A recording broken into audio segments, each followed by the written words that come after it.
Musuh Jokowi memang bukan manusia, tapi Dajjal yang menyamar dan memang harus dilawan. Indonesia sejak dulu kala tetap dipuja-puja bangsa. Selama 8 tahun Jokowi menjabat sebagai seorang presiden, dan selama itu pula Jokowi selalu mendapat fitnah, cacian, hinaan dari para pembencinya. Dan selama itu pula kita ini mati-matian membela Jokowi serta meluruskan segala fitnah yang ditujukan pada beliau. Sebenarnya politik identitas ini sudah bergulir sejak pilkada tahun 2012 tatkala pasangan Jokowi dan Ahok, yaitu melawan pasangan Fauzi Bowo serta Nahrawi Ramli, yaitu untuk berebut kursi DKI 1. Tapi memang isu-isu tersebut tidak begitu masif, walau sesekali terdengar tapi gemuruhnya tidak seberapa. Pada tahun 2014, Jokowi lalu diusung oleh PDIP untuk dicalonkan menjadi capres, dan Ahok pun yang sebagai wakil gubernur otomatis menggantikan posisi Jokowi. Pilpres 2014, inilah isu-isu PKI politik identitas pun semakin masif. Kala itu Jokowi berpasangan dengan Yusuf Kala bertarung merebut kursi RI 1 melawan Prabowo dan Hatta Rajasa. Segala fitnah terus bergulir menerpa Jokowi, dan anehnya Yusuf Kala yang notabene adalah pasangan Jokowi tidak pernah mendapat fitnah ataupun cacian seperti halnya Jokowi. Gelar presiden plongo-plongo kala itu yang sudah sangat santer di tengah masyarakat. Singkat cerita, Jokowi pun memenangkan Pilpres 2014 dan Jokowi pun dilantik menjadi presiden pada tanggal 20 Oktober 2014. Waktu pun bergulir dan pada Pilkada DKI 2017 silam, isu ini kembali dimunculkan untuk menyerang Ahok yang merupakan sahabat Jokowi. Memang tidak bisa dipungkiri, sejak DKI dipegang Ahok banyak terlibat gesekan dengan ormas-ormas radikal. Jadi tidak heran bila isu SARA terus berkumandang menjelang Pilkada DKI. Hingga omongan Ahok waktu kunjungan ke Pulau Seribu pun diplesetkan, dipotong serta digoreng, yaitu demi ambisi sebuah kekuasaan, tapi sebenarnya tujuan mereka adalah Jokowi. Tapi karena Ahok sangat dekat dengan Jokowi, kala itu pun tak luput dari serangan kaum-kaum intoleran. Dalam persepsi tata bahasa pun, saya meyakini Ahok tidak bersalah. Tidak ada yang salah dengan omongan Ahok kala itu, karena memang faktanya banyak kontestan pilkada pada zaman itu menjadikan ayat-ayat Tuhan sebagai perebut kekuasaan. Kalau tidak salah, Ahok kala itu berkata jangan mau dibohongi, pakai surat Al-Maidah ayat 51. Dalam hati kecil Bapak Ibu, nggak bisa pilih saya, dibohongin pakai surat Al-Maidah 51. Macam-macam itu. Untuk Bapak Ibu di sini jelas maksud Ahok adalah memberikan penjelasan kepada masyarakat Pulau Seribu kala itu, yaitu tentang fakta bahwa banyak oknum-oknum atau kontestan pilkada yang menjual ayat-ayat Al-Quran, yaitu demi ambisi kursi jabatan. Tapi omongan Ahok dipelintir, diedit, serta dipotong. Kata pakainya agar bisa menjerat Ahok masuk penjara. Atas nama penistaan agama, disinilah puncak politisasi agama pun mulai menyeruak. Singkat cerita, Ahok pun kalah dalam perebutan kursi DKI melawan Anies Baswedan yang kala itu didukung oleh ormas-ormas radikal, dan Ahok pun dijebloskan ke dalam penjara. Tapi memang tujuan mereka bukanlah Ahok. Jadi kaum-kaum intoleran yang selalu berlindung di balik jubah agama ini semakin petantang petenteng menjelang Pilpres 2019. Gema ganti presiden 2019 pun terus bermunculan. Disinilah kaum-kaum Dajjal semakin masif menebar fitnah, menebar hoaks, provokasi, ujaran kebencian terhadap Presiden Jokowi. Kadang-kadang sampai-sampai membikin saya geli. Hingga saat ini Jokowi diisukan saudara dekat Xi Jinping dan masih saudara dengan Kim Jong-un, yaitu Presiden Korea Utara. Apa nggak gila?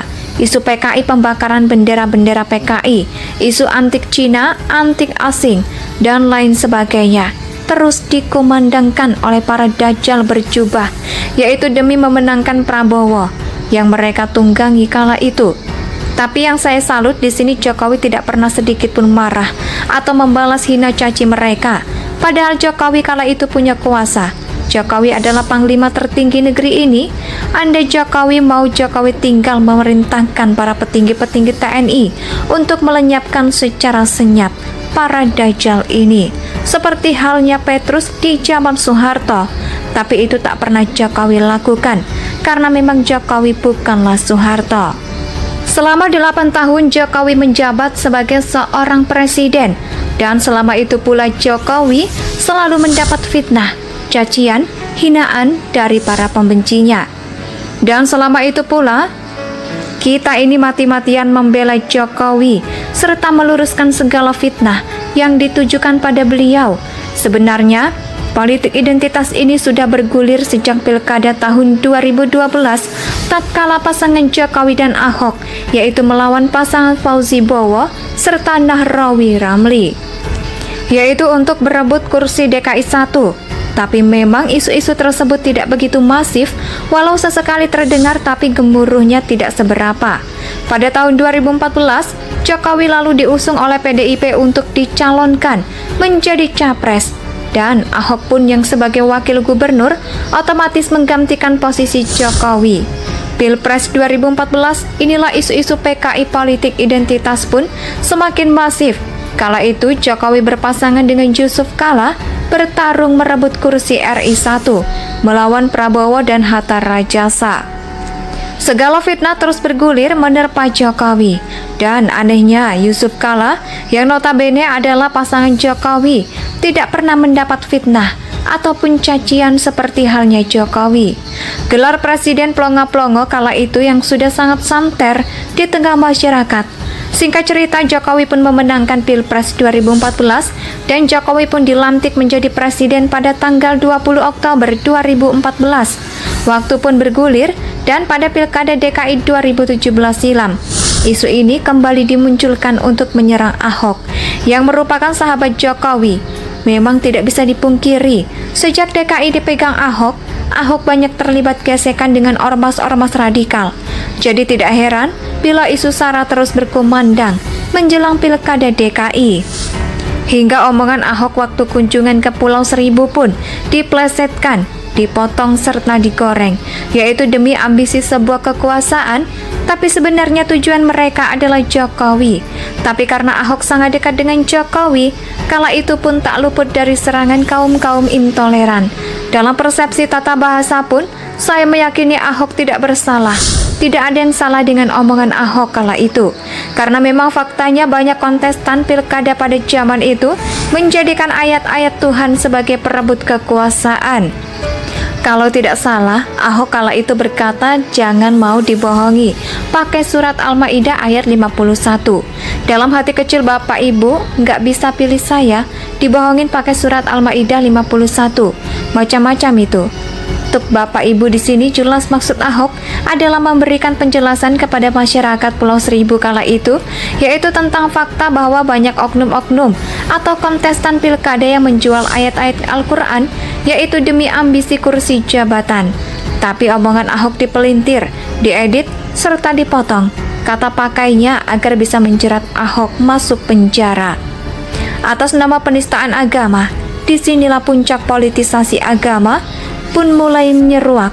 Singkat cerita, Ahok pun kalah dalam perebutan kursi DKI melawan Anies Baswedan yang kala itu didukung oleh ormas-ormas radikal, dan Ahok pun dijebloskan ke dalam penjara. Tapi memang tujuan mereka bukanlah Ahok. Jadi kaum-kaum intoleran yang selalu berlindung di balik jubah agama ini semakin petantang petenteng menjelang Pilpres 2019. Gema ganti presiden 2019 pun terus bermunculan. Disinilah kaum-kaum dajjal semakin masif menebar fitnah, menebar hoaks, provokasi, ujaran kebencian terhadap Presiden Jokowi. Kadang-kadang sampai-sampai membikin saya geli. Hingga saat ini Jokowi di Indonesia tanah air beta pusaka abadi nan jaya. Dajjal semakin masif menebar fitnah, menebar hoaks, provokasi, ujaran kebencian terhadap Presiden Jokowi. Kadang-kadang sampai membikin saya geli. Hingga saat ini Jokowi Indonesia tanah air beta pusaka abadi nan jaya. Dajjal semakin masif menebar fitnah, menebar hoaks, provokasi, ujaran kebencian terhadap Presiden Jokowi. Kadang-kadang sampai membikin saya geli. Hingga saat ini Jokowi Indonesia